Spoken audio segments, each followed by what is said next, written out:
Olá pessoal, bem-vindos mais uma vez ao nosso canal História e Esporte. Aproveitando que nós estamos aí na pós-temporada, chamada pós-temporada, os playoffs, né, da NBA, eu vou fazer alguns vídeos acerca de situações da NBA, né, situações relativas aos playoffs. Então eu escolhi 3 temas, os próximos 2 eu vou postar aí ao final do mês e comecinho de junho, que é quando entram as finais, né? Então vai ter muito a ver também com as finais, esses vídeos que eu vou fazer. Mas o vídeo de hoje que eu escolhi é para falar da premiação, o prêmio individual, né? O prêmio que é dado mais relevante da NBA, mais simbólico. É lógico, óbvio, que quando a gente fala isso, vai vir à cabeça naturalmente o MVP, né? The Most Valuable Player.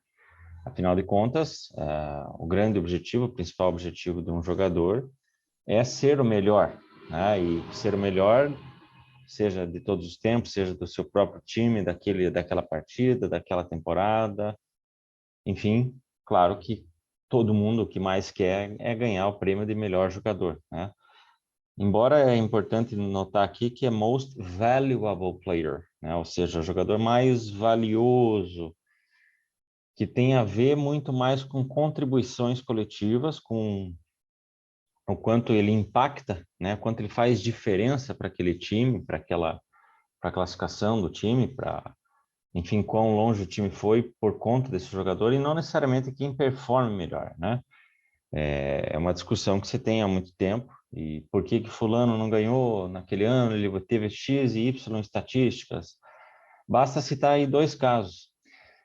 Geralmente, as pessoas que estudam acerca da carreira do Michael Jordan apontam a temporada 88 e 89 como aquela que ele foi o melhor jogador, né? Aquela que talvez ele tenha feito na temporada a sua melhor atuação.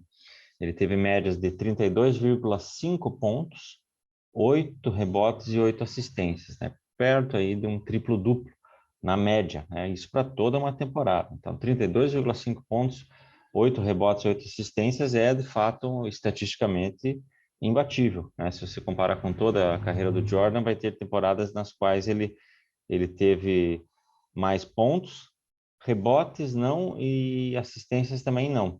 Foram os máximos que ele conseguiu, né, numa mesma temporada, mas isso combinando a mais de 30 pontos é realmente fora da curva. E talvez o caso mais simbólico, né? Na temporada 61-62, o Chamberlain conseguiu 50 pontos de média, né? 50,4 pontos de média e quase 26 rebotes de média, 25,7 rebotes de média, 50 a 25. E mesmo assim, quem foi eleito MVP daquele ano foi o Bill Russell, pelo Celtics, né, o time primeiro classificado, ao passo que o time do Wilt, né, os Warriors, classificou-se ali na rabeira, na sequência. E nessa temporada em que o Jordan obteve 32,5, 8 e 8, o MVP foi o Magic Johnson, né, que levou o Lakers, inclusive o Lakers foi às finais, ao passo que os Bulls perderam ali nas finais de conferência para o Detroit Pistons, né? Então, claro que esse é o prêmio mais importante da NBA, né? O MVP das finais, ele é um prêmio relativo àquela série de jogos das finais, né? Às vezes você tem um jogador que atuou defensivamente, né? Ou seja, ele foi muito mais efetivo para evitar que o melhor jogador do outro time fosse, né, contribuísse tanto, do que propriamente você ter grandes pontuações ou triplos duplos de média.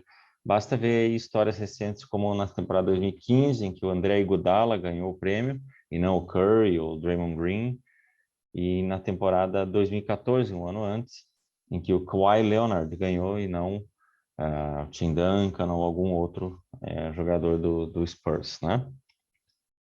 Porque eles foram grandes defensivamente, atuando contra o LeBron James, e eles foram responsáveis por, entre aspas, aí, anular o LeBron James ou diminuir o ímpeto, diminuir a efetividade que ele teve naquelas séries. Mas eu vou falar aqui do prêmio que eu considero mais importante, que tem a história mais interessante, que é pouquíssimo conhecido, então também é legal para a gente trazer essa curiosidade, mas é o que vai definir algumas coisas que são além do esporte, coisas que são, no fim, valem muito mais do que você ser o melhor jogador, do que você ganhar os maiores prêmios. E para muitos parece, né, que a carreira de fulano, ciclano, beltrano não é tão boa porque ele não ganhou a bola de ouro, porque ele não foi campeão da Copa do Mundo, porque ele não ganhou a Champions League, porque ele não foi campeão na NBA. Claro, né, que a rigor, quando a gente vai debater carreiras esportivas, as premiações e as conquistas coletivas vão pesar muito, influenciar muito. Mas tem outras coisas que o esporte nos ensina e nos traz, uma delas é essa premiação que eu vou falar hoje. Então, na NBA você tem The Sixth Man of the Year, né, ou seja, o sexto jogador, o sexto homem, que é aquele jogador que não é titular daquele time, mas ele frequentemente entra. Então, ele é do starting five, ele começa sempre no banco, mas ele tem um papel preponderante para o funcionamento daquela equipe, em momentos, em trocas, em posições em que ele pode auxiliar, né? Então é um prêmio muito valorizado. Você tem também o Most Improved Player, que é aquele que de uma temporada para outra teve um maior salto de qualidade, né? Esse ano parece que o Ja Morant, que é um jogador aí que tem sido muito aclamado, né? Principalmente pelas suas enterradas mirabolantes, pelo seu atleticismo, né? Tem chamado muita atenção, mas ele ganhou então o prêmio de Most Improved Player, né? Jogador que mais melhorou, que mais aumentou sua performance. E tem também o Rookie of the Year, que é um prêmio, talvez o segundo mais que chama atenção, né? Porque é dos estreantes do ano. Então, tirando o MVP, o pessoal mais debate é quem foi o melhor estreante, aquele jogador que está em sua primeira temporada e teve as melhores performances. E, historicamente, os maiores de todos os tempos ganharam, né? O Rookie of the Year.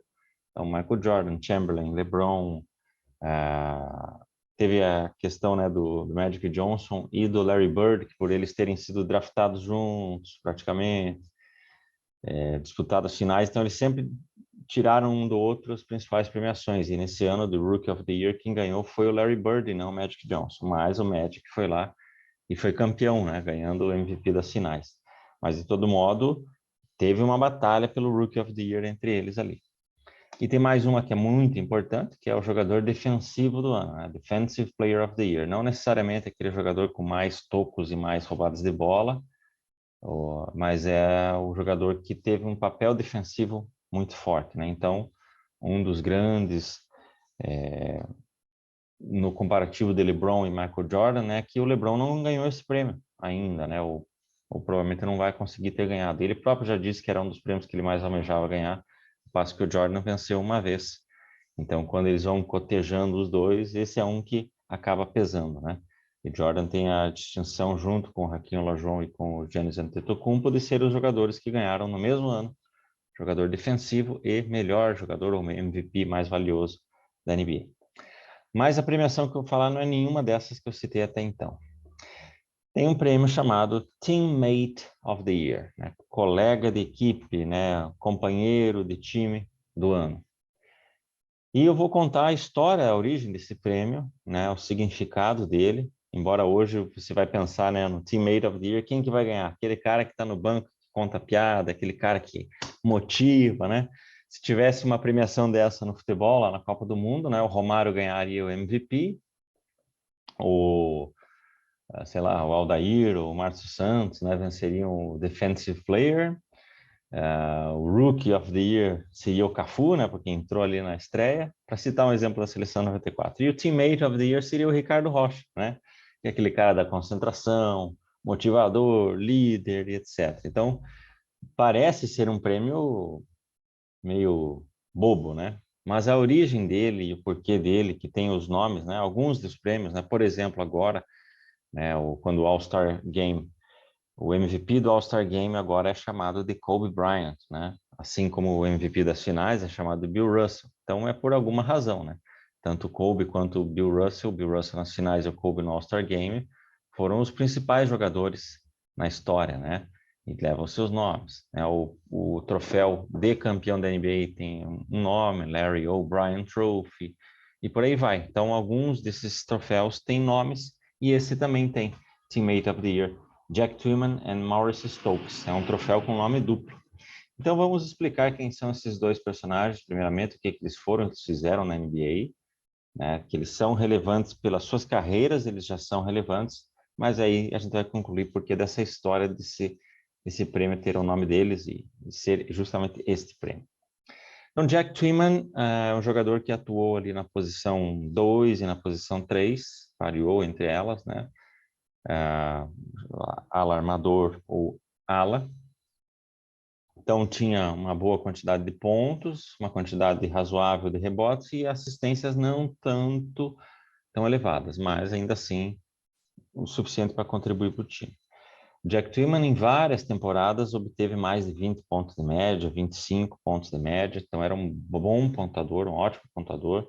Na temporada de 1960, obteve mais de 30 pontos de média, né? Foi a temporada de estreia do Chamberlain, então ele foi um dos maiores pontadores ali, tendo mesmo o Chamberlain como adversário, né? Digamos assim, na corrida. E ele é um cara que foi pro All-Star Game diversas vezes, em várias temporadas, a maioria das suas temporadas. Teve jogos com mais de 50 pontos. Enfim, foi um jogador muito linear ao longo da sua carreira, né? Como eu disse, se você observar, ele vai ter 19,2 pontos de média, mas porque na última temporada a minutagem dele foi muito reduzida, que vai ter a ver com o motivo pelo qual esse prêmio existe.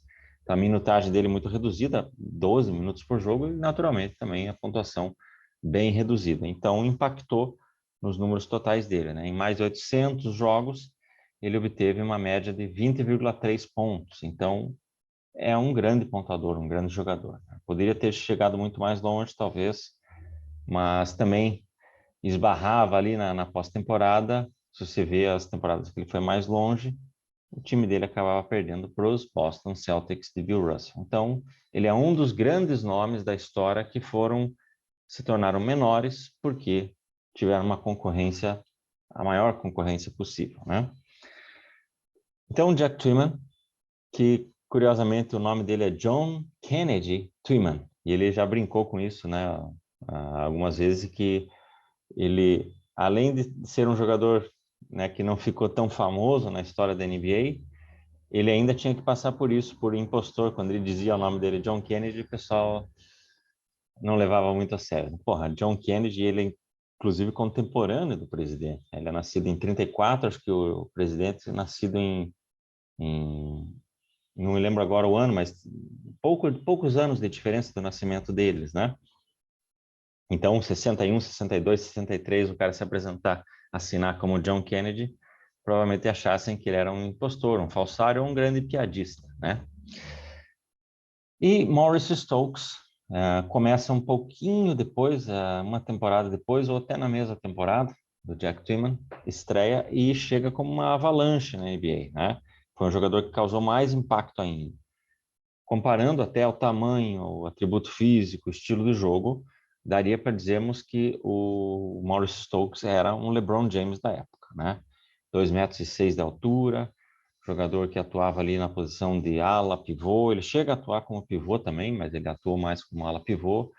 Foi premiado como estreante do ano, né? Logo na sua primeira temporada. Nas 3 temporadas completas que ele fez, ele foi não apenas escolhido para o All-Star Game, mas para o All-NBA First Team, né? Então ele era um jogador ali considerado o melhor da sua posição na sua época, né? Médias ótimas aí de 16 rebotes, né? E também muito boas médias de pontos, beirando ali nos 20 por jogo.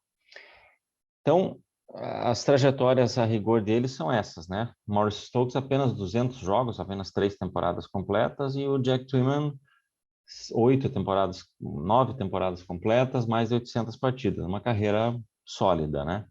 Ambos, então, como eu disse, com boas médias de pontos e rebotes, né? Guardadas as devidas proporções das suas posições.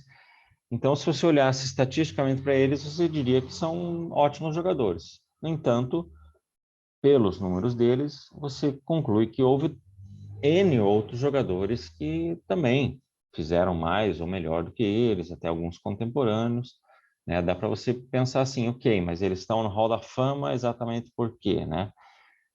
Merecidamente por conta do que eles produziram. Mas tem uma outra história aí que vai explicar o porquê de eles serem Hall da Fama, de eles serem símbolos e terem esse prêmio levando o seu nome. Na temporada 58-59, na reta final dela, o Maurice Stokes vai para uma disputa de bola, né? Ele sobe ali no garrafão e acaba caindo e bate a cabeça.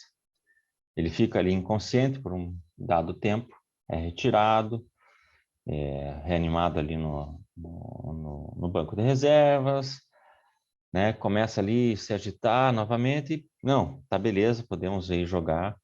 Volta para o jogo, até contribui para a partida, pega um avião, né? Normal, vai para casa. 2 dias depois, mais ou menos, sofre o que seria um derrame ou um AVC e tem uma paralisia cerebral, né? O encefalopatia cerebral, né? O nome, encefalopatia traumática, né?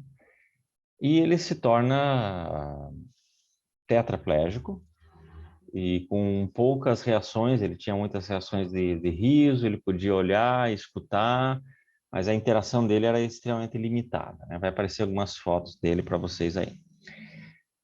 Nesse período sequencial, os jogadores, né, capitaneados pelo Jack Twyman,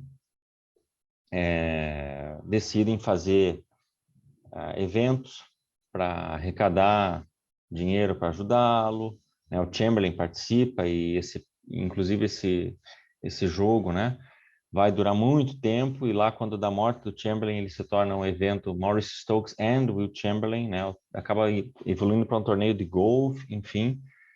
Mas só para vocês entenderem que tudo começou com um evento para arrecadar dinheiro para esse colega, esse amigo do Jack Twyman, né? Ele teve essa iniciativa, que já seria formidável, né? Mas por que o Jack Twyman para de jogar com aí menos de 30 anos, 30 anos de idade mais ou menos, ele para a sua carreira? Ele para a sua carreira para poder dedicar-se a cuidar do Maurice Stokes. Jack Twyman era casado, tinha filhos, tinha acho que um filho, então isso não acaba com o casamento dele, mas ele traz o Maurice Stokes para viver com eles lá, e ele decide devotar aí esses anos que seriam ainda, teria aí talvez uns 4 a 5 anos, né, de NBA, mas ele decide devotar esse período remanescente. A Maurice Stokes vem a falecer, salvo engano, posso estar errando aí, vou colocar qualquer coisa, eu corrijo a data, mas em 1970, né? Então, 4 anos mais ou menos em que o Twyman teria condições totais de estar jogando na NBA, ele decidiu dedicar-se a cuidar do Maurice Stokes. Quando perguntado, Jack Twyman, ok, né? Anos depois já, Jack Twyman morre em 2012. Aliás, esse vídeo está indo ao ar no dia 10 de maio, né? Amanhã seria aniversário do Jack Twyman, né? Ele completaria, vivo fosse, 88 anos, e dia 30 de maio, né, apenas daqui a 10 a 20 dias, completam-se 10 anos da morte dele. Morreu no dia 30 de maio de 2012, foi quando eu conheci essa história, e o aniversário dele é 10 de maio. 11 de maio, desculpa. Quando perguntado, então, numa entrevista, ele disse, por que você decidiu fazer isso e tal? Ele falou, that's what friends are for. É para isso que são os amigos, para isso que servem os amigos. Então, talvez Jack Twyman não fosse, naturalmente, o melhor de todos os tempos, mas ele seria um grande jogador, poderia ter conquistado mais prêmios, coletiva e individualmente, mas ele fez uma opção clara pelo lado humano, pelo que valia mais, talvez até reconhecendo o quanto Maurice Stokes poderia ter chegado lá. Esse sim talvez pudesse ter sido um jogador consideravelmente maior na história, né? Em apenas 3 temporadas ele fez tudo o que fez, então ele era muito novo, né? 24 anos quando ele sofre isso.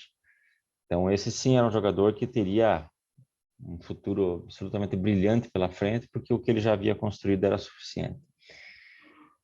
E é baseado nessa frase de Jack Twyman, que fica aí também para vocês uma dica cultural, da canção That's What Friends Are For, de Burt Bacharach e Hal David, 2 gênios, né, equivalentes aí a Roberto e Erasmo, no sentido de longevidade, ou até a Tom e Vinícius, se for pensar no quanto eles significam para a música popular americana.